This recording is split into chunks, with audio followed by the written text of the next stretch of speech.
High in the Andes, above the ancient city of Cusco, there are megalithic walls no human could ever build, and the closer researchers examine them, the more serious the questions become. Stones weighing over 120 tons, fitted together so precisely that a razor blade cannot pass between them, still standing through centuries of earthquakes, while modern buildings collapse around them. No one has demonstrated how this was done, not once.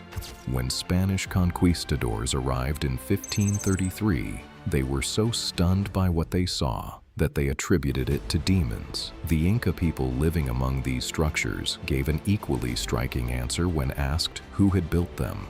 They said they had not. The stones were already ancient, they said, raised by gods or giants in an age before memory.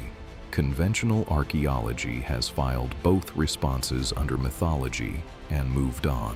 But here is what conventional archaeology has not done: demonstrated a single method that actually accounts for what these walls required. No experiment has replicated the construction technique. No tool has been found capable of the cutting precision visible in the stone. No transport method has been proven against the real terrain constraints of these sites. What exists are theories.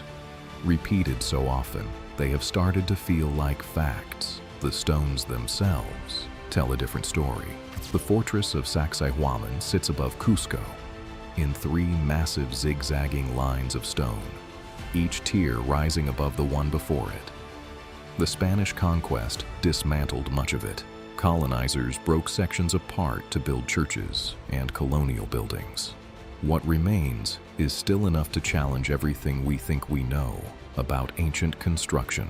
The zigzag design is not aesthetic. It is military engineering, structured so that attackers approaching the wall would be exposed to fire from defenders at every angle. Sophisticated thinking. But the military design is not what continues to puzzle researchers. It is the stones. The largest blocks in the outer wall weigh somewhere between 100 and 200 tons each. They are not standard rectangular shapes. Every stone is a unique irregular polygon fitted to its neighbors across every surface. Some have as many as 12 individual faces, each one carved to meet the face of the stone beside it, with no gap between them. The joints appear fused, not fitted. Fused. This construction method is called polygonal masonry, and its engineering logic is sound. Distributing stress across multiple irregular faces, rather than along horizontal lines, makes a wall significantly more resistant to seismic movement. Stones can shift slightly during an earthquake and settle back into position. Dry-fitted joints with no mortar allow flexibility that rigid modern construction does not have. That is why Sacsayhuaman has stood through centuries of seismic activity. In one of the most earthquake-prone regions on Earth, while buildings constructed nearby using modern techniques have not. But the method that makes the walls so durable is also the method that makes them so difficult to explain. Every single stone in a polygonal wall must be individually shaped to fit its exact position. Every face must be carved to match the faces of the stones around it, with tolerances measured in fractions of an inch. Any error on one stone affects the stones around it, a chain reaction of required adjustments that compounds across the entire structure. Modern engineers who have studied Sacsayhuaman estimate that shaping one large stone to the precision visible here would take months of continuous work, using bronze and stone tools. The complex contains thousands of fitted stones. The labor implied by that calculation, using conventional tools, would have consumed an entire civilization for generations, and bronze and stone tools may not even be capable of what the walls show. The polished surfaces require abrasives finer than any ancient Peruvian civilization is known to have possessed.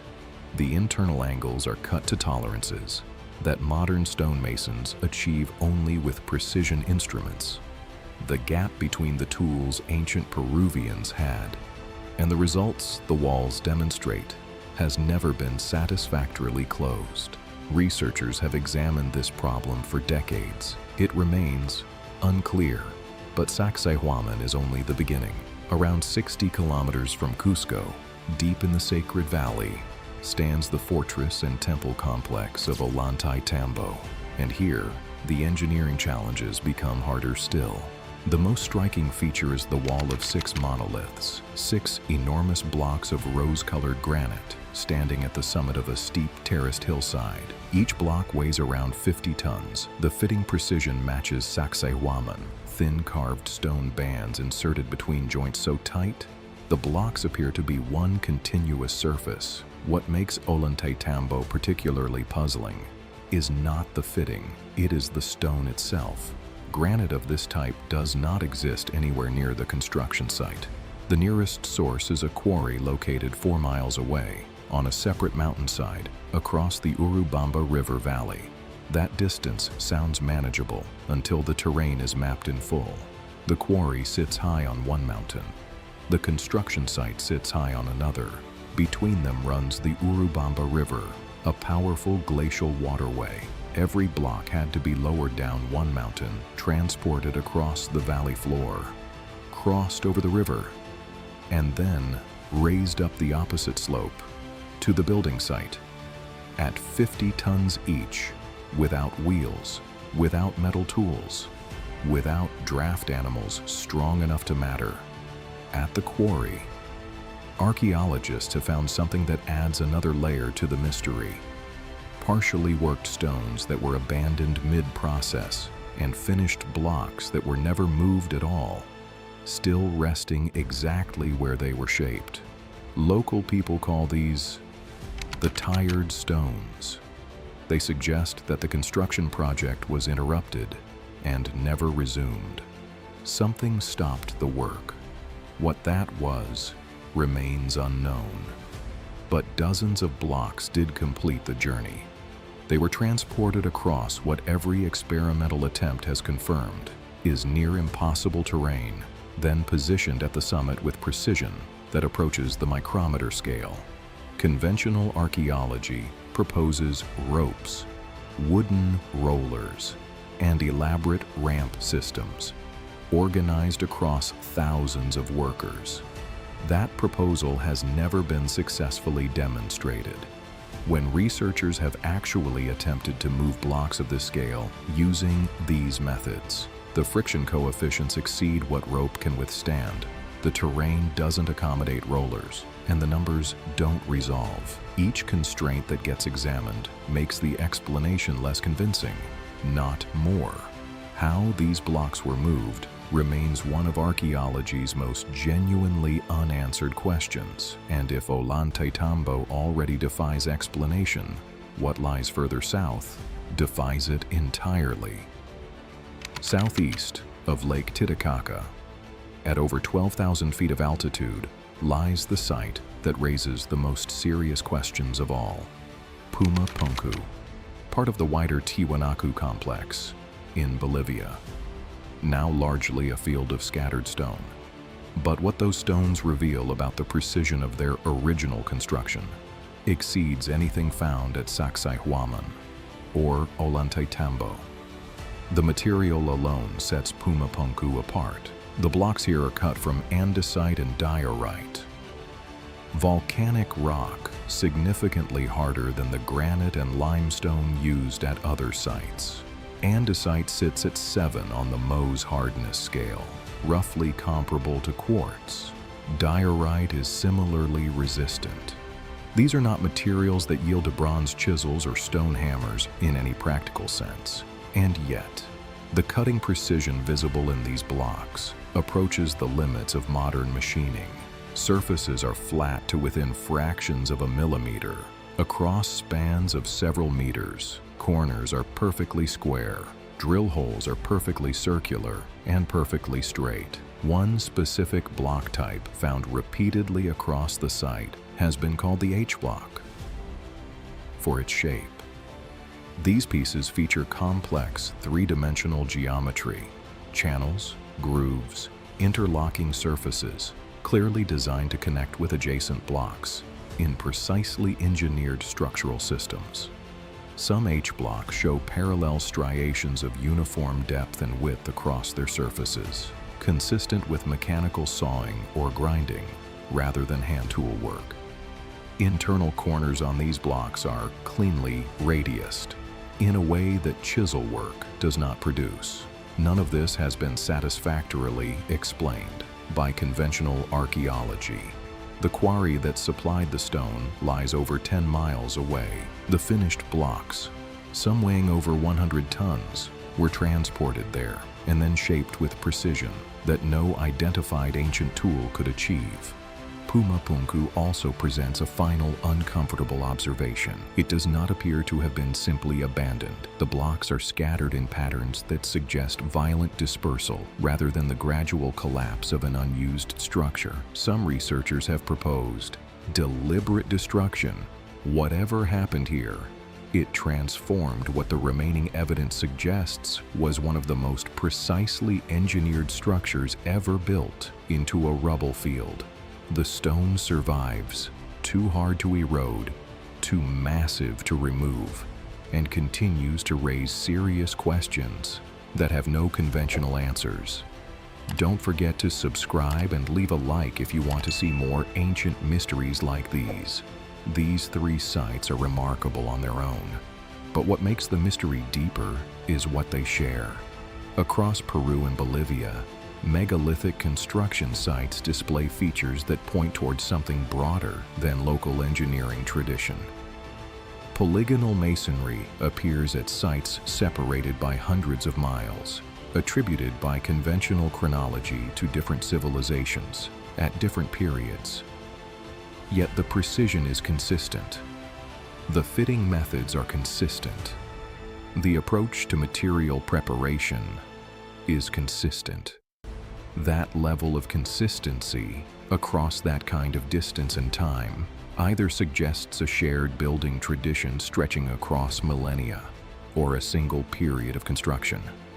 By builders whose capabilities have not been recognized, the knobs and protrusions found on many of these stones add another layer that remains unclear.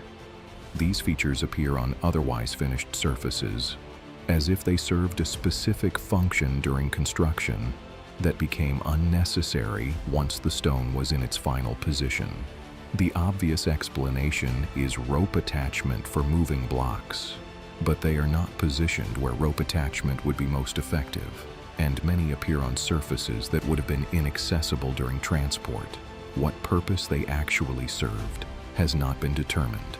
The seismic engineering visible across these sites has drawn attention from modern structural engineers studying earthquake-resistant design. The polygonal interlocking system allows individual stones to absorb and distribute seismic force in ways that prevent catastrophic failure. Ancient builders implemented this at a scale and precision that modern construction has not matched. Understanding that the technique works and understanding how it was originally developed and executed are two very different things. The second question remains open. Tool marks on certain megalithic blocks do not match the patterns produced by bronze chisels or stone hammers, the tools conventional archaeology assigns to these builders. The marks suggest harder instruments, operating with greater accuracy than those materials can produce. No such instruments have been found. The quarrying evidence points to block separation methods of remarkable efficiency, as if cutting techniques were available that have left no identifiable trace. Shaping a 12-faced, irregular polygon to mate with surrounding stones at tolerances in the thousandths of an inch requires either precision measuring instruments or methods that have not been proposed in any form that survives scrutiny. No instruments matching that description have ever been recovered from any of these sites. And then there is the testimony the Inca themselves left behind. When the Spanish asked directly who had constructed the great megalithic structures, the answer was consistent. not us. The structures were already ancient when the Inca civilization rose to power. They had been built, the Inca said, by the Viracochas, beings of a different order, who had shaped the world and taught humanity the foundations of civilization. The Inca had maintained these structures and built additions of their own, but the difference between the original megalithic work and Inca-era additions is visible to the naked eye. The precision of the older construction is in a different category entirely. Conventional archaeology classifies this testimony as mythology, an invented story to explain ruins whose true origins had been forgotten. But the possibility that the Inca were accurately describing something real has never been disproven. If the megalithic structures of Peru genuinely predate the Inca, built by predecessors with capabilities the Inca themselves could not replicate, that implies a civilization operating at a level of technological sophistication that our current model of human history does not accommodate. Some dating work has produced figures placing elements of this construction before the end of the last ice age. Those dates remain contested, but they point toward questions that continue to raise serious problems for the conventional timeline. That opens a possibility mainstream archaeology has consistently refused to follow. Some researchers have proposed that the megalithic builders possessed methods that have simply not survived, ways of working stone that left no recoverable archaeological trace, lifting and positioning techniques based on principles not yet identified, tools made from materials that have either degraded or been misidentified. Others have pointed toward the possibility of contact or knowledge transfer from sources outside the known development of these civilizations, a direction that mainstream archaeology treats as outside the boundaries of legitimate inquiry, but which the physical evidence keeps nudging toward. What all of this leads to is an honest position that conventional archaeology rarely states openly. We do not know who built Peru's megalithic walls. We do not know how they were built. We do not know with certainty when they were built. Sacsayhuaman, Ollantaytambo, Pumapunku, and dozens of other sites across the region represent a construction tradition that current knowledge cannot account for. The walls are too precise. The stones are too massive. The distances are too great. The tool marks are inconsistent with known technologies. The seismic engineering is too sophisticated to have emerged by accident.